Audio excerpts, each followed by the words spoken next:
మీ business ఏదైనా మీ ఊర్లో promotion చేయాలంటే అది సుమన్ టీవీతోనే సాధ్యం. ఇప్పుడే సంప్రదించండి. నమస్తే, welcome to Suman TV. Rayachoti Annamayya district Sibyala Vijay Bhaskar గారు ఉన్నారు. ఓ సక్సెస్ఫుల్ బిజినెస్ మ్యాన్ గా, సక్సెస్ఫుల్ పొలిటీషియన్ గా, ఓ రైతు బిడ్డగా మనకి పరిచయం అయ్యారు. ఇప్పుడు సార్ గురించి మరిన్ని కొన్ని విషయాలు అడిగి తెలుసుకుందాం. నమస్తే సార్. నమస్తే. సుమన్ టీవీ ప్రేక్షకులందరూ కూడా నమస్కారం. ఎలా ఉన్నారు సార్? బాగున్నాను. ఒక రైతు బిడ్డగా వచ్చారు, ఒక సక్సెస్ఫుల్ బిజినెస్ మ్యాన్గా ఎదిగారు, దాని తర్వాత పాలిటిక్స్లో కూడా రంగ ప్రవేశం చేశారు. ఏంటి, ఒక మనిషికి ఇన్ని సాధ్యమా అనుకుంటే ఇంకా ఏదేదో చేస్తున్నారు పేద ప్రజలందరికీ కూడా. ఆటో యూనియన్ లీడర్గా కూడా ఉన్నారు మీరు. ఫస్ట్ మీరు ఏ ఇయర్లో పాలిటిక్స్లోకి అడుగు పెట్టడం జరిగింది? రాజకీయ ప్రస్థానం స్టార్ట్ వచ్చిందంటే ప్రస్థానం స్టార్ట్ అయింది. అప్పటి నుంచి రాజకీయ తిరుగుతున్న చిన్న కార్యకర్తలు, అప్పుడు మేము ఎనికింటి తిరిగే వాళ్ళము. శ్రీకాంత్ ఓ చిన్న కార్యకర్తగా నేను పరిచయం అయినాను. ఆ తర్వాత ఏరే మాకు నాగేశ్వర అని లయన్స్ క్లబ్ ఆయన పరిచయం అయ్యి లయన్స్ క్లబ్లో జాయిన్ చేశాను. నన్ను జాయిన్ చేసిన వెంటనే లయన్స్ క్లబ్ ఒకటి పెట్టినాం, వీరభద్ర లయన్స్ క్లబ్ అని. ఆ వీరభద్రలో నేను అధ్యక్షుడిని, స్టార్టింగ్ అధ్యక్షుడు నేను. ఆ అధ్యక్షుని తర్వాత అప్పుడు బాగా చాలా సేవలు అందించాము. రాయచూటిలో పేపర్ ప్లాస్టిక్ అవేర్నెస్ తీసుకొచ్చింది నేను. దాని మీద పెద్ద ఉద్యమం కూడా చేసినాము. అందరూ పెద్ద పెద్ద ర్యాలీలు కూడా చేసినాం. నేను కోపం లేదు, అలా కాదు. ఎక్కడైనా ఏదైనా తప్పు చేసినారంటే తొందరగా వెళ్ళి నిలదీసి పేద ప్రజల జోలికి ఎవరైనా వస్తే కూడా అడ్డుకుంటూ మేము అది చెప్తాను కదా, మనం కింది స్థాయి నుంచి పైకి వచ్చినాం కాబట్టి వాళ్ళు హట్ అయితే మనకు బాధ కలుగుతుంది. ఎందుకంటే ఒకరిని ఇబ్బంది పెట్టడం దేవుడు మనకి ఇచ్చిన వరం కాదు. వీలైతే మనం సాయం చేయాలి, ఒకరిని వీలైతే సాయం చేయాలి, కానీ చెడు చేయకూడదు. ఒక రైతు బిడ్డ అని అంటున్నారు. నాన్నగారు ఏం పని చేస్తున్నారు? నాన్నగారి పేరేంటి? మా నాన్న పేరు రెడ్డన్న, మా తాత పేరు నారప్ప. మా తాత పుట్టింది సిబ్బ్యాలలోనే. మళ్ళా పెళ్లి చేసుకుని నూలుడు పక్కన పల్లె గురుమాలపల్లి అనేది, అక్కడికి విలేరుకం వెళ్ళారు. అక్కడే అంతా సంతానం కలిగిన. మా నాన్న మళ్ళీ మేము పుట్టిన తర్వాత మళ్ళీ రాయచూటికి వచ్చేసాము. రాయచూటిలో ఇక్కడే నిమ్మ తోట లీజ్ తీసుకుని అప్పట్లో వ్యవసాయం చేసేవాళ్ళం. అక్కడ భూములు ఉన్నా కూడా కష్టాలు పడి ఈ స్టేజ్లో ఉన్నాము అంటున్నారు. ఇలాంటి కష్టాలు పడినట్టు తెలుసుకోవచ్చా? నేను చదువుకునే రోజుల నుంచి కూడా కష్టాలు మా నాన్నగారు అనుభవించినారు, మేము చూసినాం దగ్గరగా. రెంట్ హౌస్లో ఉండేవాళ్ళం. రాయచూటికి వచ్చిన తర్వాత నాకు ఊహ వచ్చి బుద్ధి వచ్చిన తర్వాతనే సైట్ కొనుక్కొని ఫస్ట్ ఇల్లు కొనుక్కొని నేను బేకరీ స్టార్ట్ చేసినాను. సూర్య బేకరీ అని బేకరీ పెట్టి సుండుపల్లె, వేంపల్లె, పీలేరు అక్కడంతా కూడా డిస్ట్రిబ్యూట్ చేసేవాళ్ళని.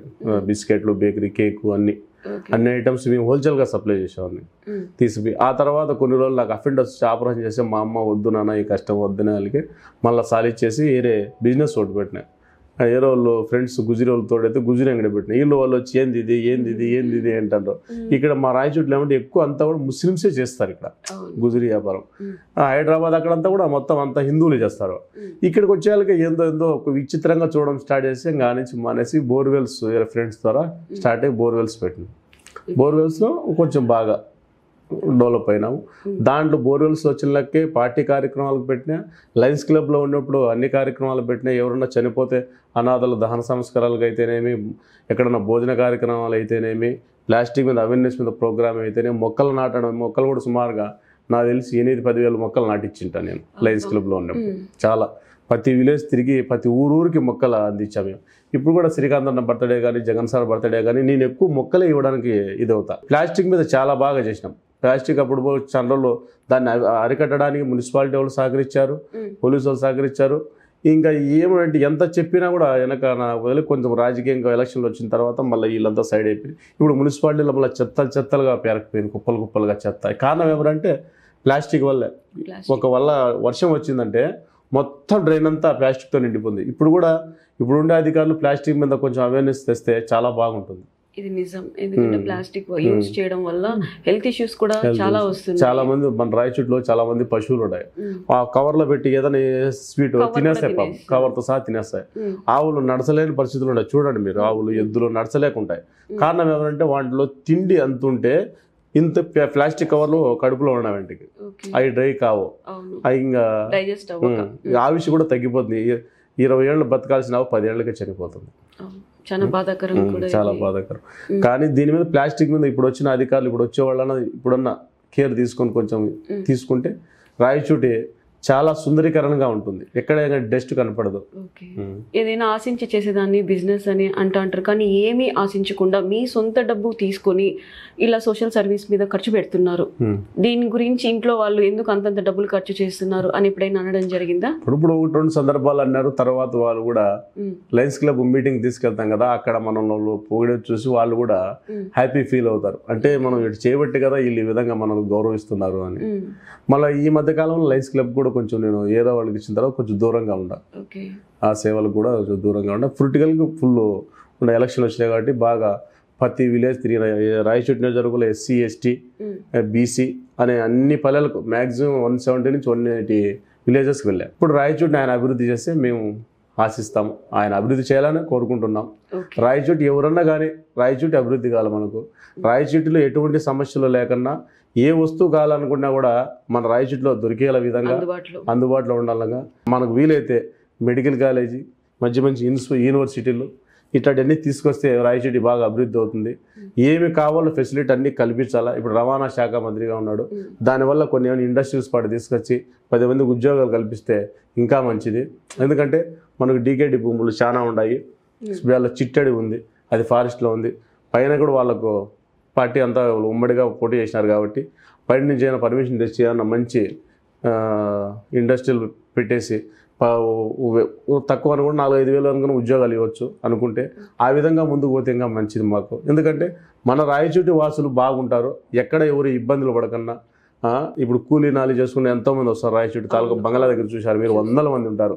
ఇటువంటి వాళ్ళు ఇప్పుడు వాళ్ళ పిల్లలందరూ కూడా చదువుకున్నారు, చదువుకొని ఏం చేస్తాం, ఎక్కడ బెంగళూరు కొని ఏం సాఫ్ట్వేర్ ఇప్పుడు ఏం లేదు, ఆల్రెడీ అంతా కూడా ఫుల్ ఫిలప్ అయిపోయింది. ఎందుకంటే ముందు ఎవరో కొందరు చదువుతున్నారు, ఉద్యోగం పోతే దొరుకుతున్నాయి. ఇప్పుడు ప్రతి ఇంటికి పుట్టిన ఎంతమంది బిడ్డ అంత బిడ్డలు చదువుకుంటున్నారు. మ్యాక్సిమం 10th పైన చేస్తాను. ఇప్పుడు ఒకప్పుడు కేరళ పేరు చెప్పారు, చదువులో ఏది బాగుందంటే కేరళ అనేవాళ్ళు, ఇప్పుడు ఆంధ్రప్రదేశ్ పేరు చెప్తున్నారు. ఇంతమంది చదువుకొని వస్తున్నారు కాబట్టి అది ఆంధ్రప్రదేశ్ పేరు వచ్చింది ఇప్పుడు బాగుందని. దాని మీద మనం కల్పించాల్సిందంటే ఉపాధి కల్పిస్తే అభివృద్ధి. జగన్మోహన్ రెడ్డి ఉపాధి కల్పించాలనే వాలంటీర్ వ్యవస్థను తీసుకొచ్చాడు. అంటే దానివల్ల వాళ్ళ దగ్గర ఫ్రీగా ఇప్పుడు 3,000 ఇస్తాను అంటున్నారు చంద్రబాబు నాయుడు గారు. ఊరికే 3,000 ఇస్తే వాళ్ళు జీవితాంతం అట్టే ఉంటారు. దానికి ఏదో ఒకటి కల్పించాలని చెప్పేసి చిన్న వాలంటీర్ వ్యవస్థను పెట్టి 10th నుంచి ఇంటర్ వరకు చదివిన వాళ్ళందరూ కూడా వాలంటీర్గా ఏదో ఒకటి వాళ్ళ పని వాళ్ళు చేస్తే వాళ్ళకి ఏదో ఇది ఇస్తున్నామని ఖాళీగా లేకుండా సచివాలయాలు ఉద్యోగాలు ఇచ్చాడు. 2.5 లక్షలు ఇచ్చారు. మళ్ళీ ఏదో విధంగా సుమారుగా 6 లక్షల మందికి ఉపాధి కల్పించాడు.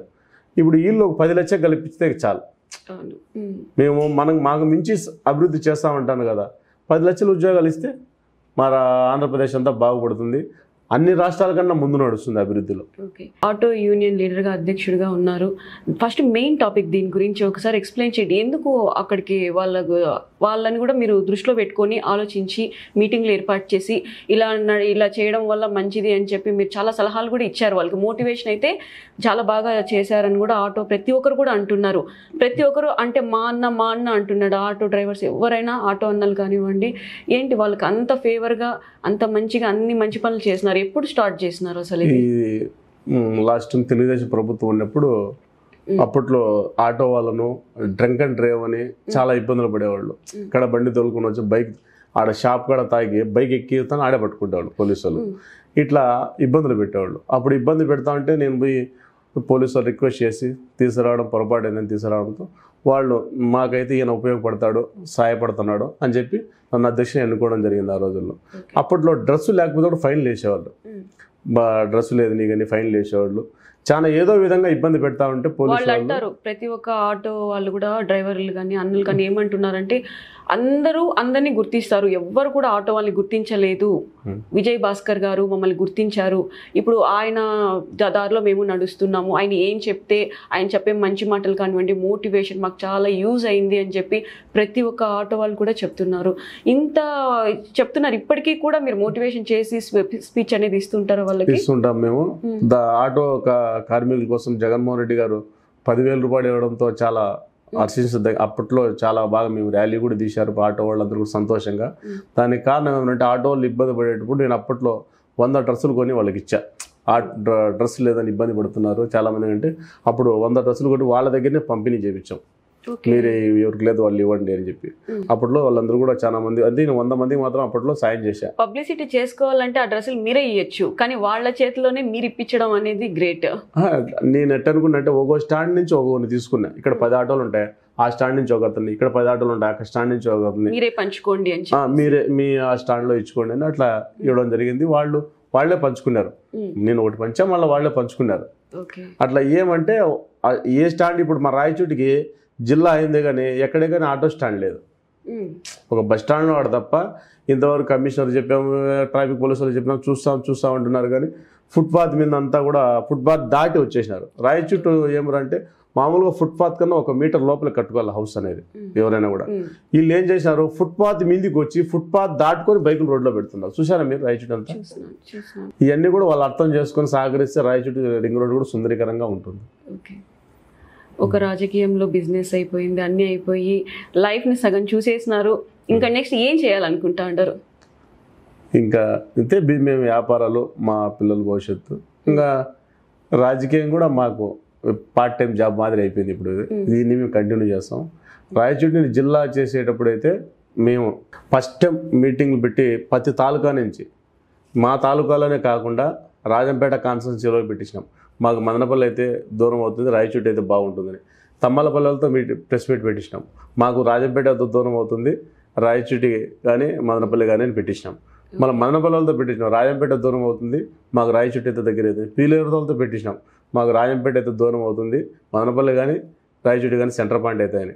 అప్పుడు మేమందరం కూడా ఒక కమిటీ మాదిరి ఏర్పడి మా అందరం కమిటీ చేసింది కూడా శ్రీకాంత్ అనే మా ఎమ్మెల్యే గారు, అప్పుడు ఎక్స్ ఎమ్మెల్యే, ఆయన మమ్మల్ని అందరినీ టీం మాదిరి చేసి అధ్యక్షులుగా బయారెడ్డి సార్ని పెట్టి, నన్ను ఉపాధ్యక్షుని, దశరథన్న ఉపాధ్యక్షుని, జనరల్ సెక్రటరీగా, గౌరవ అధ్యక్షులుగా పెట్టి ఇవన్నీ ఒట్టి తయారు చేసి మేమందరం కూడా దానికి దీక్షలు కూర్చున్నప్పుడు నేను 8 రోజులు దీక్ష కూర్చోబెట్టినా. దాంట్లో 6 రోజులు నేనే దీక్ష కూర్చున్నా. అటు యూనియన్ తరపున కూర్చున్నా, లయన్స్ క్లబ్ తరపున కూర్చున్నా, పార్టీ అభ్యర్థిగా కూర్చున్నా, బీసీ నాయకుడిగా కూర్చున్నా. ఒక్కో రోజు ఒక టైప్లో నేను కూర్చున్నా, ఓ బేస్ మీద ఒక రోజు. నేనైతే నా పాత్ర నేను పోషించిన ఆ రోజు. నాకు 100% ఎఫెక్ట్ పెట్టి అన్ని మంచి పనులే చేయాలి అని చెప్పి చేశారు. బాగుంది. మీ గురించి తెలియని వాళ్ళకి కూడా మీ గురించి ఇప్పుడు పూర్తిగా తెలుస్తుంది. మీరు పడ్డ కష్టాలు, ఒక రైతు బిడ్డగా మీరు వచ్చి ఒక బిజినెస్ మ్యాన్గా, ఒక పొలిటీషియన్గా ఈ సేవా కార్యక్రమాలు కూడా అన్నీ చేశారు. ఇంకా ఏదైనా చేయాలి అని చెప్పి మీరు ఏమైనా అనుకుంటున్నారా? పేద ప్రజలకి చేయాలనే మనస్ఫూర్తిగా ఉంది. ఈసారి చాలా సమస్యలు ఉన్నాయి, విన్నాము, ఇవన్నీ చేద్దాం అనుకున్నాము. బట్ దేవుడు మాకు ఆ ఛాన్స్ ఇవ్వలే. బట్ భవిష్యత్తు అయితే ఉంది. ఎప్పుడైతే మళ్ళీ మేము చేస్తాము, చేయాల్సిన కార్యక్రమాలు చేస్తాం. ఇప్పుడు వచ్చిన వాళ్ళు చేస్తే ఆనందిస్తాం. Okay sir, thank you sir, మీ విలువైన సమయాన్ని కేటాయించినందుకు. Okay, thank you.